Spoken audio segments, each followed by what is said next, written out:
오늘 본문에는 두 사람이 나오죠.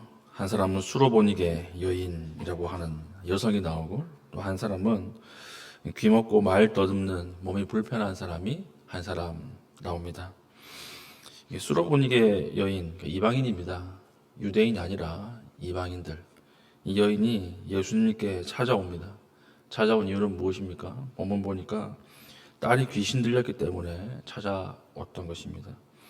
그러니까 이방인, 유대인들도 예수님을 배척하는데 이방인, 그것도 그 사회에서 아주 핍박받는 여성이 예수님께 찾아와서 예수님이 하나님의 아들이라고 하는 믿음을 가지고 나왔던 것입니다.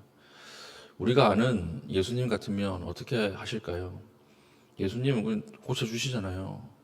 여인아, 너의 믿음이 크다. 참 어떻게 그런 믿음을 가지고 있니? 고쳐주실 만한데 예수님 아주 냉정하고 치욕적으로 이야기를 합니다. 27절 보십시오. 예수께서 이르시되 자녀로 먼저 배불리 먹게 할지니 자녀의 떡을 취하여 개들에게 던짐이 마땅치 아니하리라. 지금 이방인 여성을 향해서 뭐라고 이야기하시는 거예요? 너희는 개와 같다. 내 자녀가 아니다. 너희는 개다. 이렇게 이야기를 하는 것입니다. 그러니까 이방인이 찾아와서 기분이 나빴겠죠. 그러면 메시아라고 하더니 말도 참 험하게 하시네. 이라고 돌아갈 수 있는데 또 충격적인 발언을 하는 거죠. 28절 여인의 답변입니다. 뭐라고 얘기를 하죠?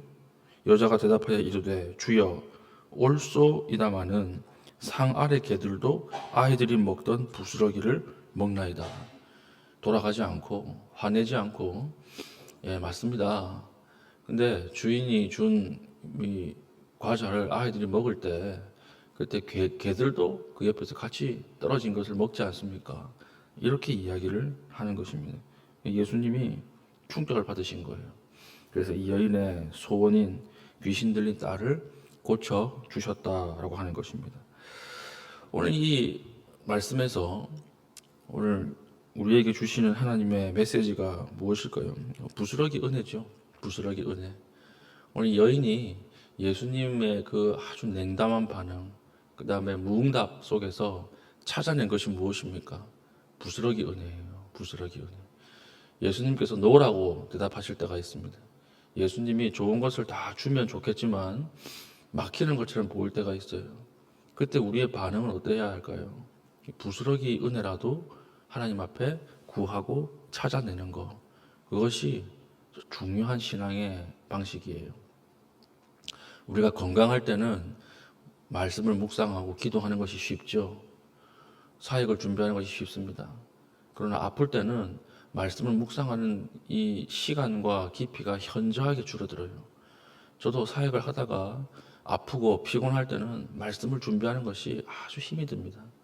그러면 어떻게 해야 할까요? 그러면 그냥 뭐 이번에는 말자, 준비하지 말자 이럽니까? 그렇지 않습니다. 그때 구해야 할 것이 부스러기 은혜예요. 부스러기 은혜라도 주십시오. 부스러기 은혜라도 허락해 주십시오. 부스러기 감사라도 찾아내게 하십시오. 그러면 그 부스러기 은혜가 아무것도 아닌 것처럼 보여도 그 부스러기 은혜가 모든 것을 다 채웁니다. 이것이 하나님 앞에 나오는 자들의 신앙이에요. 그래서 오늘 여러분들이 감사할 수 없는 하루를 보내십니까? 요즘 감사할 수 없는 하루를 보내고 계십니까? 그때 필요한 것이 오늘 이 여인과 같은 믿음이에요. 하나님, 아무리 눈을 씻고 봐도 감사할 게 없는데, 참 원망할 것밖에 없는데, 그때 어떻게 해야 할까요? 부스러기 은혜를 찾아내게 하십시오. 부스러기 은혜라도 나에게 허락해 주십시오.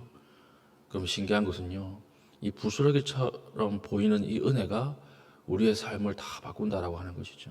오늘 30절 보십시오. 여자가 집에 돌아가 본즉 아이가 침상에 누웠고 귀신이 나갔더라. 예수님이 주시는 은혜라도 이 삶 여인이 가지고 있는 아주 심각한 문제가 해결이 되었다라고 하는 것입니다. 하나님이 항상 우리에게 좋은 것을 주시지만 그러나 그 과정은 우리가 막히는 것처럼 보일 때가 있습니다. 응답하지 않는 것처럼 보일 때가 있습니다. 그때는 언제나 주님 바라보고 이 은혜, 하나님 작은 은혜라도 나에게 주십시오. 이 은혜만으로도 충분합니다.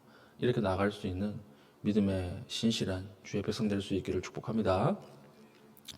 두 번째 사람은요, 이제 32절 보니까 귀먹고 말 더듬는 자를 데리고 왔어요. 사람들이 귀먹고 말 더듬는 자를 데리고 예수께 나와 안수하여 주시기를 간구하거늘.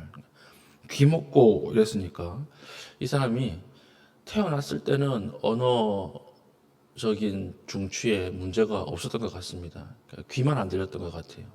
근데 보통 귀가 들리지 않으면 말도 할 수 없죠. 그렇기 때문에 이 사람은 귀가 먹어서 말도 할 수 없는 이중으로 어려움을 겪는 사람입니다. 이 사람을 딱 데리고 왔어요.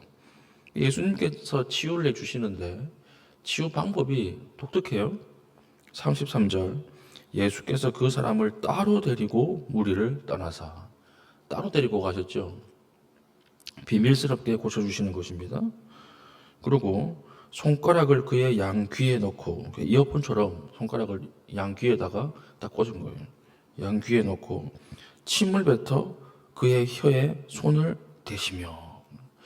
이상하지 않습니까? 왜 다른 사람들은 예수님 말씀으로 고쳐주셨어요. 나았다, 믿고 가라, 이렇게 이야기를 했는데 이 사람에게는 아주 이상한 방식으로, 심지어 이방적인 요소도 있었어요.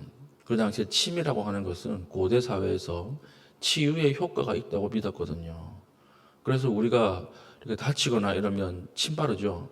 목이 물리면 침 바르지 않습니까?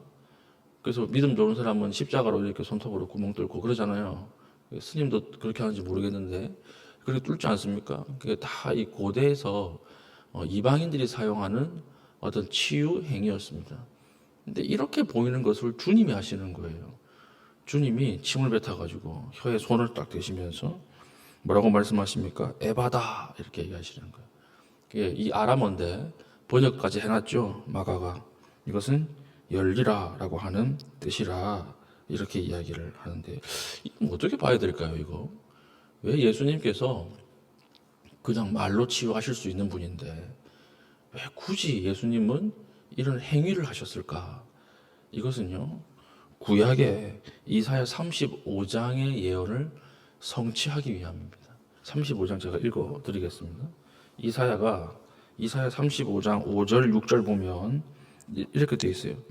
그때에, 메시아 때에, 그때에 맹인의 눈이 밝을 것이며 못 듣는 사람의 귀가 열릴 것이며 그때에 저는 자는 사슴같이 뛸 것이며 말 못하는 자의 혀는 노래하리니 이는 광야에서 물이 솟겠고 사막에서 시내가 흐를 것임이라. 이사야가 멀리서 보고 예수님 오셨을 때 그때는 말 못하는 사람 혀가 풀리고 못 듣는 사람 귀가 열리는 그 일이 일어날 것이다 예언을 했는데, 예수님께서 왜 이것을 행동을 통해서 보여주셨는가 하면 그 당시 사람들을 상징하고 계시는 것입니다. 예수님이 이미 오셨음에도 불구하고 메시아를 못 알아봤어요. 메시아가 왔다라고 하는 것을 들었음에도 나오지 않는 거예요. 그래서 마태복음 보면 너희 이 세대가 듣기는 들어도 깨닫지 못하는 세대가 되었고 보기는 보아도 보지 못하는 세대가 되었다, 이렇게 이야기를 하십니다. 그 말은 자신을 두고 가시는 말이에요. 내가 이미 왔는데, 이 땅에 흑암 가운데 빛으로 왔는데 그 빛을 사람들이 시력이 없으니까 보지 못하는 거예요. 예수님이 왔다라고 하는 그 소식을 듣고도 다른 재리의 염려, 세상에 아주 바쁜 일 때문에 그 빛 앞에 나오지 못하고 있는 것입니다. 이것을 다 사람들을 향해서 얘기하기 위해서 우리 주님이 아주 큰 행동을 하시면서 고쳐주시는 것입니다. 그러니까 오늘 이 말씀은, 귀 먹고 말 더듬는 자를 고쳐주시는 이 말씀은요, 예수님이 우리의 병을 치유할 수 있다, 의사 개념이 아니에요. 예수님 우리의 의사, 이 얘기가 아닙니다. 예수님은 하나님의 아들이라는 뜻이에요. 그는 진짜 하나님의 아들이다. 그는 진짜 창조주이다. 이것을 이야기하는 본문입니다. 세상 사람들이 예수님을 보고도 보지 못하고 들어도 깨닫지 못하는데 그것이 딱 누구와 같아요? 오늘 예수님 앞에 나온 이 사람과 같은 것입니다. 그러니까 예수님이 탄식하면서 뭐라고 기도하세요? 에바다, 열리라 라고 고함을 지르시니까 그때야 비로소 막힌 것이 뚫려서 보고 듣게 되지 않습니까? 오늘 우리도 마찬가지예요. 세상 사람들 진짜 사랑이 여기 있습니다, 진짜 위로가 여기 있습니다 해도 안 들어요. 그렇지 않습니까? 영종동가 어디 가니까 교회를 하다가 망했어요. 사람이 안 와가지고 거기를 리모델링 해가지고 카페로 만들었는데 사람이 얼마나 많이 오는지 뉴스에도 나올 정도예요. 그 도시 기능이 마비될 정도로 차가 많이 오는 거예요. 전국에서 다 몰려오는 거예요. 제가 그걸 보면서 야, 교회는 하다가 망했는데 그 교회 리모델링해서 카페를 하는데 왜 이렇게 사람들이 오는가? 똑같은 거죠. 눈 멀고 귀 먹은 사람들과 똑같은 거 아닙니까? 진짜 사랑이 왔고 진짜 위로가 왔고 진짜 은혜가 여기 있는데 그것을 깨닫지 못하고 보지 못하고 들어도 알지 못하는 거예요. 그때 필요한 것이 무엇일까요? 오늘 성령의 음성이에요. 에바다예요. 에바다. 열리라. 오늘 성령께서 그 닫혀있는 사람들의 마음에 에바다 한마디만 하면 그 사람 마음이 열립니다. 그 사람 듣게 됩니다. 그 사람 보게 됩니다. 우리가 다 그렇게 해서 이곳에 왔잖아요. 우리 주변에 가족들 중에 친지들 중에 막혀있는 사람들이 있습니까? 진짜 사랑이 있다고 해도 믿지 않고 아무리 말해도 듣지 않는 사람들이 있습니까? 그때 구할 것은요 하나예요. 이미 전했잖아요. 복음을 알잖아요. 그때 우리 그 사람에게 필요한 것은 뭐냐? 성령께서 그 마음 가운데 소리 지르시는 거예요. 탄식하시며 에바다. 그러면 그 사람 마음이 열립니다. 자녀의 마음도 열리고 남편의 마음도 열리고 아내의 마음도 열리고 동료의 마음도 다 열리게 된다라고 하는 것입니다. 우리가 오늘 기도할 때 우리도 마찬가지죠. 우리도 예수님이 이미 우리에게 주신 것, 우리에게 베푸신 은혜가 있는데 그것을 눈이 멀어서 귀가 들리지 않아서 못 깨닫는 경우가 있어요. 이것이 무슨 은혜인가 알지 못하는 경우가 있어요. 하나님의 은혜를 주실 때, 선물을 주실 때 포장된 방법으로 주시거든요. 항상 고난이라고 하는 포장을 싸서 우리에게 주시는 거예요. 그런데 이것을 보지 못하면 감사하지 못하고 이것을 알지 못하면 깨닫지 못하게 되는 것입니다. 그때 우리에게 필요한 것도 오늘 주님이 탄식하며 소리 지르신 에바다예요. 에바다. 오늘 성령이 탄식하시는 소리 에바다 이 얘기를 우리 심령 가운데 영혼 가운데 듣고 나갈 수 있기를 축복합니다. 들리면 열려요. 들리면 깨닫게 됩니다. 그래서 오늘 이것을 깨닫고 나아가서 하나님 앞에 오늘 하루를 영광스럽게 주와 동행하며 순종할 수 있는 믿음의 신실한 주의 백성 될 수 있기를 축복합니다. 아멘. 우리 이 시간 말씀을 가지고 기도하겠습니다. 기도할 때 하나님 오늘 부스러기 같은 은혜라도 구합니다. 하나님 다른 은혜 아니라 다른 은혜보다 주님이 주시는 그 은혜 위에 우리의 삶이 세워질 수 있도록 축복하여 달라고 기도하시고, 두 번째는 에바다. 오늘 우리 영혼에 주님이 크게 소리 질러 주셔서 그 주님의 소리가 우리 귀에 들리게 하여 주시옵소서. 우리의 친척 친지들, 아직 알지 못하는 자들, 믿지 못하는 자들에게도 그 하나님의 소리가 들릴 수 있게 해 주십시오. 기도하시고, 특별히 우리 오늘 한 번 더 세 번째 기도할 것은 오늘 의료진들을 놓고 한번 기도합시다. 정부와 의료진 이 사태가 점점 강대강으로 부딪히고 있는데 하나님께서 서로에게 좀 위로하는 마음을 달라고 기도하시고, 또 특별히 우리 교회 안에도 지금 의료의 어떤 필요를 가지고 있는 분들이 있습니다. 이분들을 놓고 좀 기도해 주시기를 바랍니다. 홍민아 집사님 아이 그 자녀 하민이가 깁스를 하게 됐어요. 그래서 기도해 주시고, 그리고 오은영 집사님이 3월 6일 날 수술을 앞두고 있습니다. 오늘 이런 상황 가운데서도 위로해 달라고 기도하시고, 그리고 우리 김종원 집사님 아들 되는 상훈 형제가 신장에 돌이 발견돼서 돌을 빼내는 수술을 했고 다음 주에 이제 잘 되었는지 결과가 나오게 됩니다. 그러니까 불안할 거예요.